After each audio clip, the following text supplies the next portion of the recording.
स्वागत आहे। मी सुनीता कसबे। पाहूयात आज काही ठळक घडामोडी।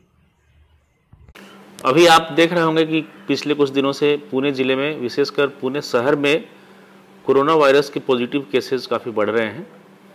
मैं आप सबको बताना चाह रहा हूं कि इसके पीछे जो सबसे बड़ा कारण है कि काफ़ी हमने बड़ी संख्या में टेस्ट शुरू की है। एक दिन में तकरीबन 700-800 से ज़्यादा टेस्ट हम रोज़ कर रहे हैं और उसमें नॉर्मली हम ये देख रहे हैं कि 50 से 60 के बीच में पेशेंट्स आ रहे हैं। इसका अर्थ ये हुआ कि सैंपल का साइज़ हमने बढ़ाया है और ख़ासकर जिस एरिया में ज़्यादा कॉन्सेंट्रेशन है ऐसे पेशेंट्स का या जिन लोगों के सिम्टम्स बहुत दिख रहे हैं ऐसे लोगों के टेस्ट किए जा रहे हैं।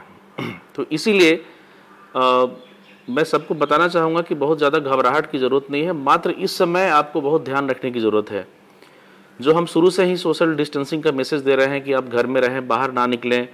कई बार ऐसा भी देखा गया है कि हम एक दिन जाते हैं चावल लेने, दूसरे दिन दाल लेने और उसके बाद फिर सब्जी या फिर नॉनवेज लेने। एक ही बार में अधिक से अधिक सामान लेकर आएँ और बाहर ना निकलें, ये बहुत ज़रूरी है। इसके अलावा दूसरी बात यह है कि हम पुणे ज़िले के जो केसेस हैं उसमें हम देख रहे हैं कि कुछ अनफॉर्चुनेट डेथ्स भी हुए हैं। उसमें ये देखा गया है कि जो खासकर हमारे क्षेत्रों में जैसे कि भवानीपेट या कुछ खास ऐसे जगह हैं, वहाँ के जो पेशेंट्स हैं उनका प्रोफाइल देखने से हमें दिखता है कि यहाँ पे वीमेन की संख्या भी काफ़ी ज़्यादा है। जो कुछ डेथ्स हुए हैं उसमें हम ये देख रहे हैं कि वीमेन की संख्या पुरुषों के बराबर है। नॉर्मली ऐसा होता है कि डेथ रेट में महिलाओं की संख्या कम होती है। इससे ये सिद्ध होता है कि लोग अपना रोग दबा रहे हैं या फिर जब तक सीरियस नहीं होता तब तक वो बाहर नहीं जाते।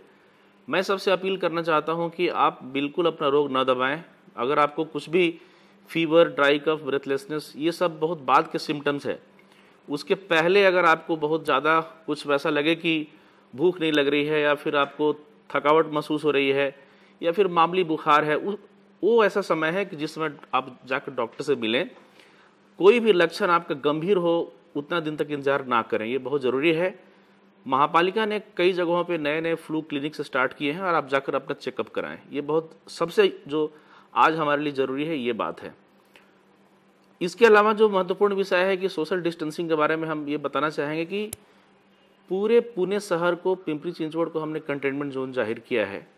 कुछ जो खास एरिया है जहाँ पे केसेस ज़्यादा है वहाँ तक ये भी ऐसे नियम बनाए हैं कि वहाँ पे आपको सब्जी या जो बहुत ज़रूरी जो सामान है वो भी शायद आपको थोड़े दिनों के लिए नहीं मिलेगा। इसका अर्थ ये हुआ कि हमें किसी भी तरीके से जो वायरस का स्प्रेड है उसका चेन ब्रेक करना है, इसमें हमारा सहकार्य करें।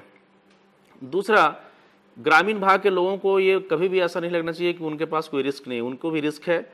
सरकार ने खेती करने के लिए जो भी हमारे प्री एग्रीकल्चर एक्टिविटी है, प्री मानसून या खरीफ सीजन के लिए जो हम काम करते हैं उसके लिए आपको इजाज़त दी गई है।